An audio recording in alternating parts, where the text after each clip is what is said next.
welcome to my week 36 update.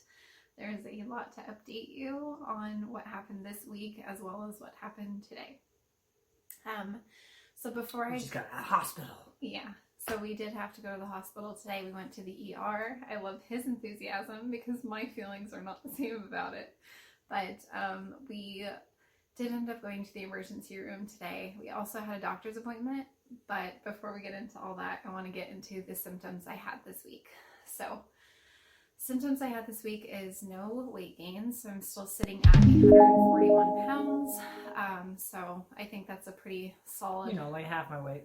141 is really good though, because according to our pregnancy app, I should end this pregnancy around 146 pounds at the maximum is kind of what they want us at. So I think 141 is perfect. So no weight gain, but I did lose a huge piece of my mucus plug.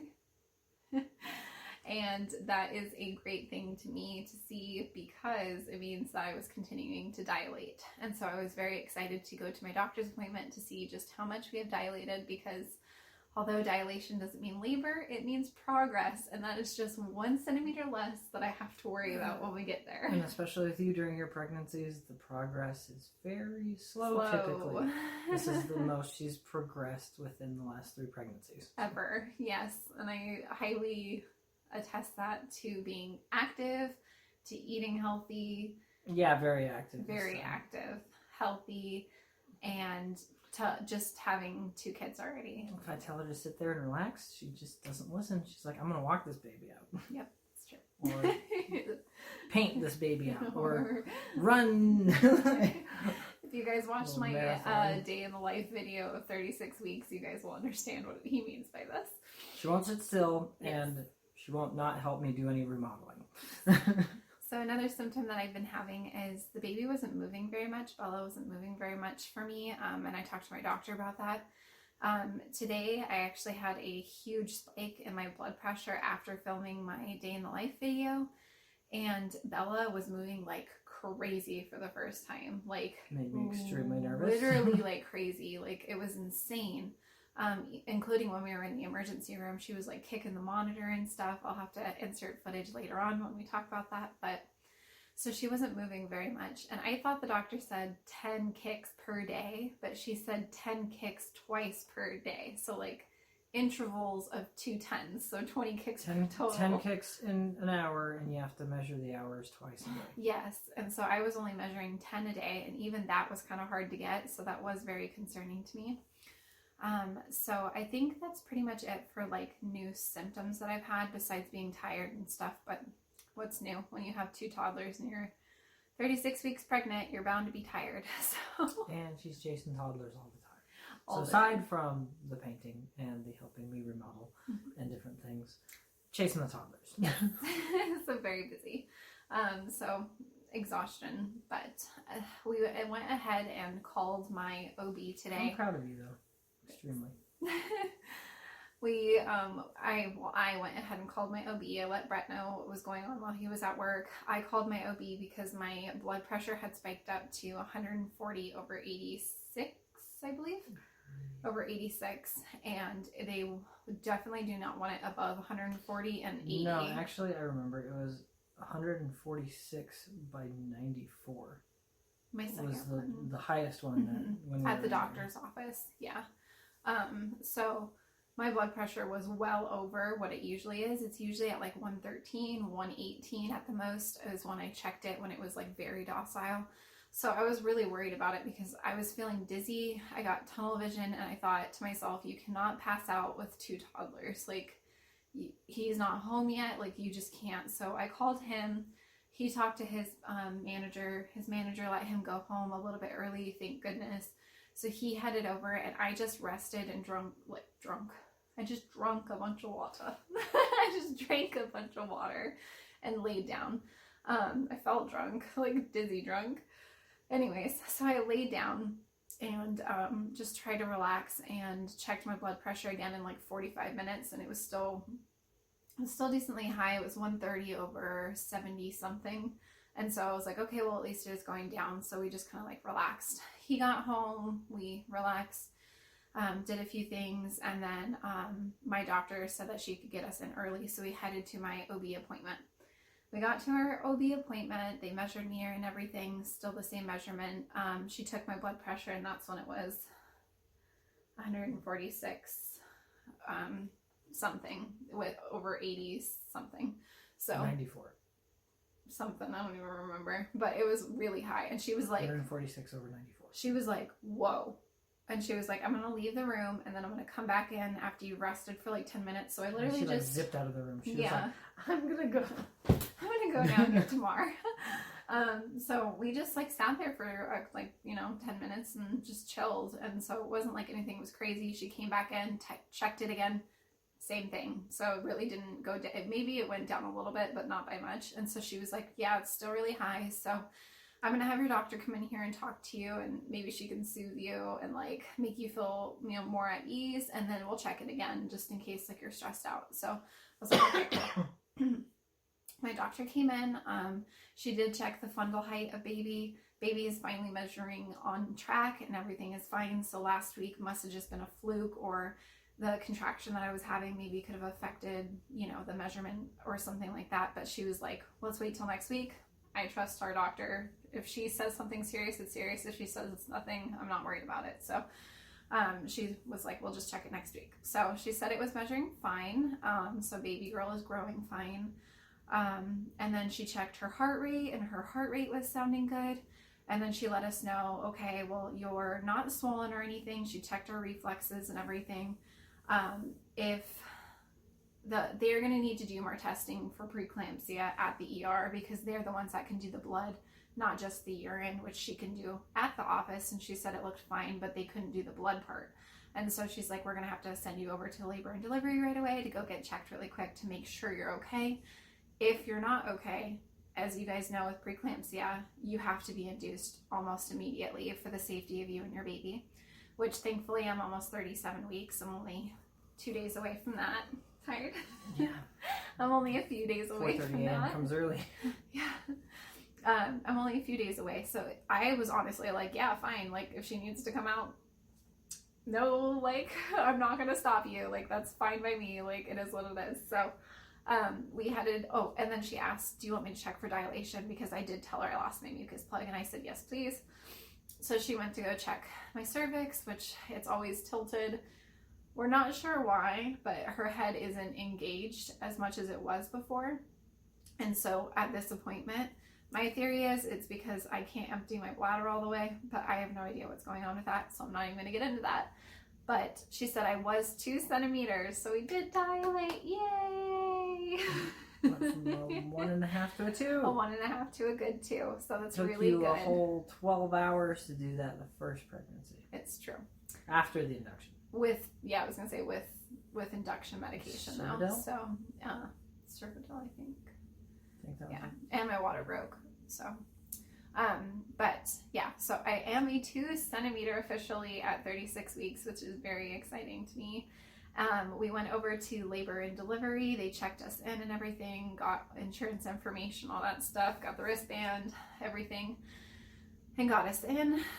My husband and my girls waited out in the waiting room because they wanted to make sure that my vitals and everything were, not super stressed out and that everything was calm. They came in and they were like, can you give us a urine sample? And I was like, they literally just took one at my other appointment. And literally, Brett knows, before every doctor's appointment, I have to chug water like an hour and a half beforehand. And then I'm literally like psycho praying that I can give a pee sample as soon as I can get there. Every time we go to a doctor's appointment, I pray that I can pee in a cup because I've had it before where I can't go pee, and like it's very hard for me to go pee. So I'm like a freak about it. But anyways, so I was like, no, they literally just made me go. So as soon as I got there, I said, can you bring me a water thing? And she brings me this big pink thing of water. I didn't even tell you. She brought me this big pink cup of water. I literally chugged the entire thing by the time she got back in the room, and she goes, oh, do you want me to move your cup for you? And she moves it to like the little tray, and she was like shaking it like it's empty. And I was like, yeah, I was really thirsty, and can I get some more? Because if you're gonna want a pee sample, I'm gonna need more. And she was like, yeah. And so she like left the room with this like big jug and then came back, and I chugged that one too. That's how much like water it takes to get like the pressure. But then when it does start, I pee like nobody's business, like 3 times. So I don't know. Anyways, so she left and she came back. I gave my urine sample, I gave a blood sample, and they both came back completely clear. No protein at all, so no chance of preeclampsia whatsoever. Not just in urine, but in the blood too. So why the high blood pressure? Why the high blood pressure? That's the real question. Stressing her out. Yeah. So literally, the doctor came in and she was like, you're having contractions. Like, if you've watched my day in the life video that I just posted, I have contractions very consistently during certain times of the day, especially when my uterus is like irritable and or I'm like walking around too much. And she was like, you're having contractions every 2 to 3 minutes and they're very intense. Are you in pain? And I was like, well, yeah, kind of. I'm having contractions. And she like just laughed, and I was just like, I mean, yes, they hurt, but like I've been having these since 35 weeks, so I'm kind of used to it. And she was like, oh, you're one of those. And I was like, yeah, it's called like, what is it called? Like prodromal labor. And she was like, yep. And I was like, yeah. She was like, I'm so sorry. And I was like, yeah. She's like, but you could be in active labor right now. Like you could be a 6. So we can't let you go until we check you. And so she went to go check me, and I warned her about my tilted cervix, and I warned her about my OBGYN being the one that like could only get up there to check this cervix that happens to be hidden in some like treasure valley apparently that no one else can find. That sounds horrible. Oh God, no. That was disturbing. I'm so sorry. And he won't be in any of the other updates. He's canceled. No, just kidding. So she goes to check me, and she literally for like 4 minutes was like looking for Pandora's box. Like she could not find it, and it was hurting so bad. And I like took a deep breath, and I think that she could tell I was in a lot of pain, and she goes, you know what? I'm just gonna stop torturing you, and I'm gonna go get a doctor. And I was like, that sounds great. You do that, because ow. And so this is the second time, mind you, within 2 hours that I've been checked. And if you guys have had a check before, you guys will know exactly what I'm talking about. He has no idea. Are you in pain? It seems irritated. Oh, I wonder why. I wonder why. So she left, got a doctor. The doctor came in to check me. I literally put my fists under my bum, because that's what my doctor has me do, lift my butt as far as I could into the air, and prayed that she would just find it. And immediately she found my cervix, and she goes, oh, yep, you're a 2, but baby isn't engaged, like Tamar had said. So baby, for some reason, has moved back. I don't know why. So I need to start doing more on the ball. I need to be rolling more to get her head really engaged in my pelvis, because with first pregnancies, it's almost impossible to dilate without baby's head being engaged. But with second, third, fourth, and etc., babies can do what's called floating, and they can float above your cervix and dilate it, and they can go in your cervix and out of the cervix and dilate you, and it's just like impossible. So I really want to make sure her head is fully engaged, because if we're actually going to go into active labor ourselves and not have to be induced, her head needs to cooperate and get in there. Sorry for that rude gesture just now. Anyways, so we are officially a 2. I am back home. We don't have preeclampsia, which is amazing. My everything hurts down there. I want to rest. I'm okay if she comes after Thanksgiving at this point, because I have been poked and prodded in every single way possible. And I know for a fact, after listening to my baby for more than an hour on a heart rate monitor, she is happy and healthy and big and ready to go. So that is it for my 36-week update, guys. I don't want to say I hope to see you at 37 weeks, but if we see you at 37 weeks, awesome. Adventure time. Adventure time. Do you think she's going to make it? If history repeats itself, yeah. The only difference is the last 2 times she had this false labor Prodromal labor. at like 27 weeks before, and you had to get the shot in the last 2 labors. So the fact that you've avoided it this long and you've been dealing with the pain just to allow your body to naturally do so, you might, but I think in regards to with the other pregnancies during the induction, you wouldn't progress until you got the epidural and you allowed your body to relax. So I think that with this one, if you allowed yourself to relax and let loose, baby would come. So she might come early if you relax, but if you keep pushing yourself, maybe not. So I'll relax, but also I'm gonna go walk the mall. So I will see you guys. So sit for 6 hours, make sure your legs are moving and stuff, and then go walk the mall for an hour. And come back. Okay, sounds good. Thank you guys The so mall much still for. exist. Yes. That's the question. Leave a comment below. Yeah, right. Thank you guys so much for watching. If you haven't subscribed to our channel, please subscribe and like below. Smash that thumb button. Smash. Wait. Smash that thumb button if you like these videos. And I hope to see you guys next time. Bye.